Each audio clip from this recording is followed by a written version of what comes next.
Hello bankers, very good evening. स्वागत है आप सभी का हमारे official YouTube channel JIB CIB वाला पर। शाम के 8 बज चुके हैं, रात के 8 बज चुके हैं, आप जो समझे। इस पर्टिकुलर सेशन में हम लाते हैं आपके लिए सीआईबी से संबंधित इंपॉर्टेंट पेपर्स और उसके इंपॉर्टेंट टॉपिक्स को डिस्कस किया जाता है सेशन में। आज इस पर्टिकुलर क्लास में ये सीआईबी इंपॉर्टेंट टॉपिक सीरीज है, जिसके तहत मैं आपके सीआईबी पेपर थर्ड यानी कि एबीएफएम का एक इंपॉर्टेंट टॉपिक डिस्कस करने जा रहा हूं, जिससे आपके एग्जाम में डेफिनेटली क्वेश्चंस बनते हैं। वो है सीआईबी एबीएफएम का मॉड्यूल बी और टॉपिक है लेवरेज। पिछले 2 दिनों से हम लेवरेज पढ़ रहे हैं। पहली क्लास में लेवरेज, उसके टाइप्स पढ़े। कल की क्लास में आपने फाइनेंशियल लेवरेज के बारे में पढ़ा। आज की क्लास में आप ऑपरेटिंग लेवरेज और कंबाइंड लेवरेज पर बेस्ड क्वेश्चंस करेंगे, यानी कि न्यूमेरिकल्स करेंगे। तो सबसे पहले फॉर्मूले पर स्टडी करते हैं, उसके बाद आगे कहानी को बढ़ाते हैं। आप जितने भी साथी सेशन का हिस्सा बने हुए हैं, सभी सेशन को लाइक करिए, साथियों को सेशन शेयर करिए, और चैनल को ज्वाइन नहीं किया तो फटाफट ज्वाइन करिए, जैसे कि रेगुलर आपको अपडेट्स मिलती रहे। तो आज की इस क्लास में हम मॉड्यूल बी की सेकंड यूनिट है फाइनेंशियल एंड ऑपरेटिंग लेवरेजेस। उसी के तहत आज हम ऑपरेटिंग एंड कंबाइंड लेवरेज पढ़ने जा रहे हैं। लेक्चर नंबर 4 है मॉड्यूल बी का। हम इस समय मॉड्यूल बी पढ़ रहे हैं। मॉड्यूल बी क्या है? Advance concept of financial management. Important है मॉड्यूल बी, काफी खास है, एग्जाम में काफी क्वेश्चंस बनते हैं, यहां से न्यूमेरिकल्स काफी ज्यादा बनते हैं। तो इस पर्टिकुलर मॉड्यूल को अगर आप मिस कर रहे हैं तो बहुत कुछ मिस कर रहे हैं। आगे टाइप्स ऑफ लेवरेज के बारे में बात करें तो टाइप्स ऑफ लेवरेज हमने पढ़े थे। 3 प्रकार के लेवरेज हैं। फाइनेंशियल लेवरेज, जो कि पिछले क्लास में कवर किया गया था। आज की क्लास में हम ऑपरेटिंग लेवरेज और कंबाइंड लेवरेज पर फोकस करेंगे, लेकिन पिछले क्लास को एक बार रिकॉल कर लेते हैं। फाइनेंशियल एवरेज होता क्या है, फाइनेंशियल लेवरेज क्या होता है? तो फाइनेंशियल लेवरेज की अगर हम बात करें तो इसका फॉर्मूला आपने कल पढ़ा था पिछली क्लास में। वो क्या था? Percentage change in EPS, earning per share, divide by percentage change in EBIT. ये एक डेफिनेशन है फाइनेंशियल एवरेज की, डिग्री ऑफ फाइनेंशियल एवरेज की।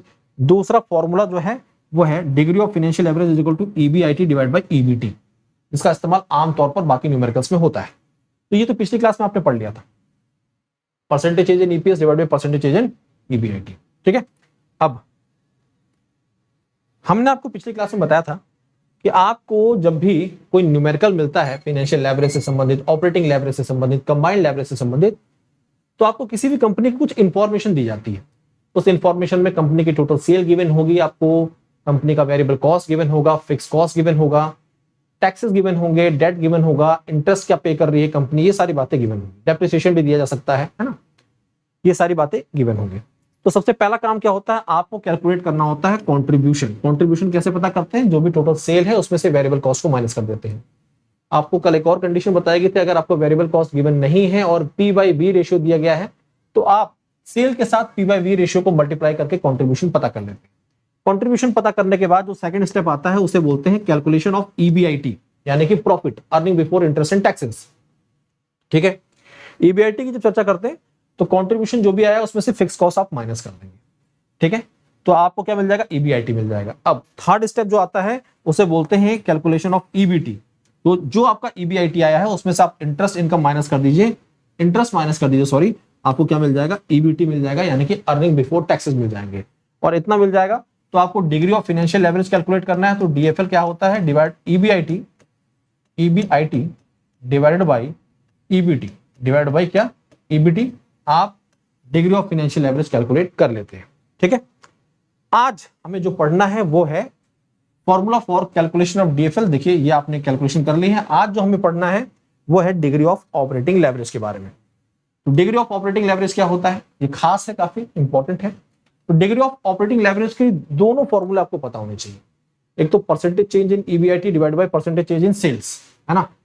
ये आपको पता होना जरूरी है। कई बार सीधा सीधा आपके एग्जाम में फॉर्मूला ही पूछ लिया जाता है। तो ratio of percentage change in EBIT divide by ratio of percentage change in EBIT to the percentage change in sales, ratio of percentage change in EPS to the EBIT. ये क्या है? DFL. Percentage change इन आपका जो EBIT है divide by percentage in sale, ये किसका है? Operating leverage है। या फिर ऑपरेटिंग लेवरेज का, डिग्री ऑफ ऑपरेटिंग लेवरेज का ये फॉर्मूला है कंट्रीब्यूशन डिवाइड बाय ईबीआईटी। ये तो फॉर्मूला आपको याद हो गए। अब इस पर बेस्ड न्यूमेरिकल्स कैसे करेंगे आप, कैसे न्यूमेरिकल्स आपको अटेम्प्ट करने हैं। ठीक है। आपके सामने एक न्यूमेरिकल है, calculate degree of operating leverage. आपको degree of operating leverage calculate करना है। Company sales 1000 units of product X at ₹50, having VC यानी कि variable cost 30 per unit and fixed cost of ₹15,000। बहुत ही सिंपल क्वेश्चन है, लेकिन सबसे पहले आपको सिंपल क्वेश्चन कैसे करना है वो पता होना चाहिए, फिर धीरे धीरे आप मॉडरेट लेवल और फिर टफ लेवल पे पहुंचते हैं। सीधा टफ लेवल पे पहुंचेंगे, कोई पॉइंट समझ नहीं आएगा, कंफ्यूजन बढ़ेगी और साथ साथ में आपका मन करेगा क्यों सब में बात कर रहे हैं। तो इस सिस्टम से दूर रहना जरूरी है। तो सबसे पहले हमने क्या बोला था आपको कि आपके पास कंपनी की जो डिटेल होती है, फाइनेंशियल डिटेल, वो पता होनी चाहिए। सेल क्या है, यहां पर सेल टोटल नहीं दी गई, यहां पर बताया गया कि कंपनी 1000 यूनिट बेच रही है और जिस पर्टिकुलर प्रोडक्ट को बेच रही है उसका एक्स है, वो उसकी एक प्रोडक्ट की जो कॉस्ट है वो है ₹50। तो सेलिंग कॉस्ट क्या है, 50 है, तो ₹50 सेलिंग कॉस्ट है। कितनी यूनिट बेची जा रही है, 1000 बेची जा रही है, तो कॉस्ट क्या आ गई, सेल क्या आ गई, सेल आ गई 50,000, 50,000। ठीक है। अब वेरिएबल कॉस्ट जो है वो गिवन है कि भाई वेरिएबल कॉस्ट है ₹30 पर यूनिट, ₹30 पर यूनिट, तो 1000 यूनिट है तो 30 इंटू 1000, ये आंसर क्या आ जाएगा आपका। ठीक है, कितना आ जाएगा, 30,000। अब फिक्स कॉस्ट आपको गिवन है, फिक्स कॉस्ट आपको गिवन है, वो कितनी है, वो है 15,000, 15,000 फिक्स कॉस्ट के बारे में आपको जानकारी पता है। आपके पास सेल है, वेरिएबल कॉस्ट है, फिक्स कॉस्ट है। ठीक है, सेल है, वेरिएबल कॉस्ट है, फिक्स कॉस्ट है। आपको क्या कैलकुलेट करना है, आपको पता करना है डिग्री ऑफ ऑपरेटिंग लेवरेज। तो 50,000, 3,000 और 15,000, 30,000 और 15,000, यही तो है। चलिए आगे बढ़ते हैं, कैलकुलेशन करते हैं हम लोग फटाफट। तो भाई देखिए, सेल 50,000 है, वेरिएबल कॉस्ट 30,000 है और फिक्स्ड कॉस्ट 15,000 है। डिग्री ऑफ ऑपरेटिंग लेवरेज का फॉर्मूला क्या है, contribution divided by earning before interest and taxes, EBIT, ये फॉर्मूला है।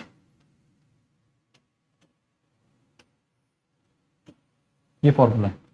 ठीक है, तो हमें पहला स्टेप क्या है, हमने आपको बोला था फर्स्ट स्टेप जो होता है, स्टेप फर्स्ट, वो होता है कैलकुलेशन ऑफ, स्टेप फर्स्ट क्या होता है, कैलकुलेशन ऑफ कंट्रीब्यूशन। आप कंट्रीब्यूशन पता करते हैं, और कंट्रीब्यूशन कैसे पता करते हैं, कंट्रीब्यूशन पता करते हैं हम जो भी टोटल सेल है उसमें से वेरिएबल कॉस्ट को माइनस कर देते हैं, यानी कि 50,000, 50,000 माइनस 30,000, ये कितनी आ रही है वैल्यू, ये आ रही है 20,000, 20,000। तो कंट्रीब्यूशन कितना आ गया, कंट्रीब्यूशन आ गया आपका 20,000। अब कंट्रीब्यूशन पता है तो आप क्या कैलकुलेट करते हैं, EBIT, earning before interest and taxes, जो कि क्या होता है, जो भी कंट्रीब्यूशन आया है माइनस फिक्स्ड कॉस्ट, यानी कि 20,000 माइनस 15,000, वैल्यू क्या है 5,000, क्या है वैल्यू 5,000 आ रही है। अब DOL contribution divide by EBIT है, आपके पास कंट्रीब्यूशन दिया गया है, आपके पास EBIT गिवन है, तो वैल्यू रख दीजिए 20,000 divide by 15,000, sorry divide by 5,000, answer क्या आ जाएगा 4। तो डिग्री ऑफ ऑपरेटिंग लेवरेज कितना आ रहा है, DOL आपका 4 आ रहा है। DOL 1 से ज्यादा है, यानी कि जो भी लेवरेज है आपका वो रेलेवेंट है, यानी कि EBIT कंपनी जो है वो ऑपरेट कर रही है अब ब्रेक इवन पॉइंट, यानी कि कंपनी प्रॉफिट जनरेट कर रही है। तो इस तरह से डिग्री ऑफ ऑपरेटिंग लेवरेज आपने कैलकुलेट कर लिया। ठीक है साथियों, होप सो सारी बातें क्लियर है, कोई दिक्कत परेशानी नहीं है। अब आखिरी जो कॉन्सेप्ट है वो है डिग्री ऑफ टोटल लेवरेज और कंबाइंड लेवरेज, DTL और DCL, ये भी पढ़ लीजिए आप। ठीक है, तो डिग्री ऑफ टोटल लेवरेज और कंबाइंड लेवरेज का फॉर्मूला क्या है, परसेंटेज चेंज इन EBIT, पहले क्या था पिछले वाले क्लास में, पिछले वाले फॉर्मूले में परसेंटेज चेंज इन EBIT था to the percentage change in sales, यहां पर क्या percentage change in EBIT to the percentage change in sales. Degree of total leverage या कंबाइंड लेवरेज को आप कुछ इस तरह से यहां पर इस फॉर्मूले में बताते हैं। इसका एक और फॉर्मूला बोल सकते हैं कि DTL is equal two degree of financial leverage multiply by degree of operating leverage. ये भी इसका फॉर्मूला है, ये भी इसका फॉर्मूला है। ठीक है, तो जो दोनों फॉर्मूले थे EBIT divide by EBT, contribution divide by EBIT, अपने आप आपके पास आंसर आ जाएगा। तो इसको थोड़ा सा देख ही लेते हैं, कर ही लेते हैं, कई बार एग्जाम में ये सब चीजें पूछ ली जाती हैं। तो साथियों देखिए यहाँ पर कि DFL क्या था, DFL था EBIT divide by EBT। DOL क्या है, contribution divide by EBIT। EBIT और EBIT कैंसिल हुआ, बचा क्या, contribution divide by earning before taxes EBT। ये क्या है, DTL या DCL है। यही फॉर्मूला आ गया आपके सामने। ठीक है, अब आपके सामने एक न्यूमेरिकल है और इसमें आपको ऑपरेटिंग लेवरेज भी पता करना है, फाइनेंशियल लेवरेज भी पता करना है, कंबाइंड लेवरेज भी पता करना है। सारी बातों को पता करना है एक ही न्यूमेरिकल में। इससे क्या है कि सारे बेसिक कॉन्सेप्ट क्लियर हो जाएंगे आपके। तो शुरू करते हैं इस सवाल को अटेम्प्ट करना। ठीक है, तो कहानी की शुरुआत करते हैं। सबसे पहले कंपनी की जो सेल है वो है 10 लाख। तो सेल कितनी है, सेल है 10 लाख। वेरिएबल कॉस्ट क्या है, VC क्या है, VC है 7 लाख। कितनी है, 7 लाख। और FC क्या है, FC है आपका 2 लाख। ठीक है, डेट क्या है, डेट आपका है, डेट है 5 लाख। और 5 लाख किस रेट पर है, एट द रेट 10%। ठीक है, तो यानी कि जो इससे इंटरेस्ट पे किया जा रहा है साल भर में, कंपनी जो इंटरेस्ट पे कर रही है वो कितना पे कर रही है, वो 50,000 पे कर रही है, 50,000 सालाना इंटरेस्ट पे कर रही है। अब आपको पता क्या करना है, आपको पता करना है DFL, DOL और DTL, ये सारी बातें कैलकुलेट करनी है। ये तो है, सेल 10 लाख है, VC 7 लाख है, FC 2 लाख है, डेट 5 लाख का था, इंटरेस्ट जो पे किया जा रहा है वो 50 लाख। ठीक है, तो शुरू करते हैं। 10 लाख, 7 लाख, 2 लाख, 50,000, 5 लाख। ठीक है, चलिए। तो सबसे पहला हम कैलकुलेट करते हैं डिग्री ऑफ फाइनेंशियल लेवरेज। ये क्या होता है, earning before interest and taxes EBIT divide by EBT। ठीक है, ये फॉर्मूला है। ओके, तो स्टेप फर्स्ट क्या होगा, पहला स्टेप होता है हमारा कंट्रीब्यूशन का। स्टेप 1 है कंट्रीब्यूशन पता करना। तो कंट्रीब्यूशन क्या होता है भाई, कंट्रीब्यूशन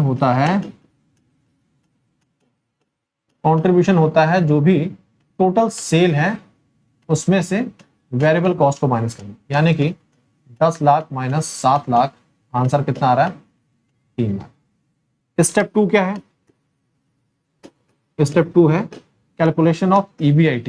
ये क्या होता है, जो भी कंट्रीब्यूशन है माइनस फिक्स्ड कॉस्ट, यानी कि 3 लाख माइनस 2 लाख, 1 लाख। ठीक है, ये हो गया। स्टेप 3 क्या होता है, स्टेप 3 और वो होता है कैलकुलेशन ऑफ EBT। ये क्या होगा, EBIT जितना भी है, कंपनी जो भी इंटरेस्ट पे कर रही है उसे माइनस कर दीजिए। तो इंटरेस्ट कितना, EBIT कितना है, 1 लाख। कंपनी कितना इंटरेस्ट पे कर रही है, ऐसे समझ लीजिए, ऐसे लिखना, 1 लाख माइनस 50,000 यानी कि 50,000। ये क्या है आपका EBT कितना आ रहा है, 50,000। डिग्री ऑफ फाइनेंशियल लेवरेज क्या है, EBIT डिवाइड बाई EBT। तो फटाफट कैलकुलेट कर लेते हैं इसे। EBIT आपका था, EBIT था 1 लाख, EBIT कितना है, 1 लाख डिवाइड बाई EBT कितना है, 50,000। ठीक है, यानी कि कितना आ जाएगा, 2। अब डिग्री ऑफ ऑपरेटिंग लेवरेज क्या होता है, contribution divide by EBIT। Contribution कितना था, 3 लाख, है ना, 3 lakh divide by 1 lakh, answer क्या है, 3। डिग्री ऑफ टोटल लेवरेज क्या है, जो भी कंट्रीब्यूशन आ रहा है उसे ईबीटी से डिवाइड कर दीजिए। कंट्रीब्यूशन कितना था आपका 3 लाख डिवाइड बाई 50,000 यानी कि 6। ठीक है, तो DOL 3 है, DTL 6 है, DFL 2 है। तो डिग्री ऑफ फाइनेंशियल लेवरेज कितना है आपका 2 है, डिग्री ऑफ ऑपरेटिंग लेवरेज कितना है आपका 3 है, और डिग्री ऑफ कंबाइंड लेवरेज कितना है 6 है। इस तरह से आपने तीनों degree of financial leverage, operating leverage और कंबाइंड लेवरेज के बारे में जानकारी ले ली। तो साथियों इस तरह से अब आपको जानकारी देते हैं CIB एग्जाम को एक बार में क्लियर करने का रामबाण इलाज क्या है। तो देखिए CIB एग्जाम में आपके 4 मेन पेपर हैं और आपको एक इलेक्टिव पेपर भी क्लियर करना होता है। पांचों पेपर में आपको एग्रीगेट 250 मार्क्स लाने होते हैं, लेकिन पांचों पेपर एक बार में क्लियर करना बहुत सारे बैंकर्स को लगता है टफ। लेकिन इस टफ चीज को आप सरल बना सकते हैं, आसान बना सकते हैं। कैसे? आज से ही आप हमारे साथ जुड़िए और CIB महापैक का हिस्सा बनिए। CIB महापैक की क्या खासियत है? आपको चारों मेन पेपर के साथ साथ में इलेक्टिव पेपर का एक्सेस मिल जाता है। आपको 15 प्लस बैचेस का एक्सेस मिल जाता है, जिसके अंतर्गत आपको फाउंडेशन बैच मिल जाएगा, फाउंडेशन प्लस MCQ मिल जाएगा, MCQ प्लस केस स्टडी मिल जाएगा, कैप्सूल मिल जाएगा, क्रैश कोर्स मिल जाएंगे, सारे बैचेस का एक्सेस मिल जाएगा। साथ साथ में मॉड्यूल वाइज DPP मिलेगी, क्विजेस मिलेंगे, मॉक टेस्ट मिलेंगे, डाउट सॉल्विंग सेशन मिलेंगे। 3 वैलिडिटीज में उपलब्ध है। 6 मंथ का सब्सक्रिप्शन आपके लिए 3,499 मात्र में है। ठीक है, 4,999 में 1 ईयर का सब्सक्रिप्शन और 2 ईयर में आपका 6,999 में आपको 2 वर्षों का सब्सक्रिप्शन मिल जाता है। CIB फाउंडेशन बैच की बात करें, 2.0 बैच लॉन्च कर दिया गया है आपके डिमांड पर, मात्र 2499 में उपलब्ध है। फाउंडेशन बैच का मतलब है आपके फाउंडेशन को स्ट्रॉन्ग बनाना, आपके बेसिक्स को क्लियर करना, कॉन्सेप्ट को क्लियर करना। आपके एग्जाम पूरी तरह से कॉन्सेप्ट बेस्ड ही है। आप CIB फाउंडेशन बैच का भी हिस्सा बन सकते हैं, जिसकी कीमत 2499 ही है मात्र। ठीक है, इंडिविजुअल बैचेस का हिस्सा बन सकते हैं। कई बार इंडिविजुअल पेपर रह जाते हैं, क्लियर नहीं हो पाते, तो इंडिविजुअल बैचेस का हिस्सा बनकर आप हमारे साथ जुड़ सकते हैं, हमारे साथ पढ़ सकते हैं। ठीक है, मात्र कीमत जो है 799 है। ओके साथियों, और टेलीग्राम चैनल है आपका jab_cap by भास्कर सर, इसके साथ जुड़िए। कोई दिक्कत, कोई परेशानी बेफिक्र होकर साझा करिए और हर संभव हमारी टीम, हम कोशिश करते हैं आपके सवालों का जवाब आपको दिया जाए। आज के लिए, अभी के लिए इतना ही। धन्यवाद। पढ़ते रहिए, आगे बढ़ते रहिए। Thank you.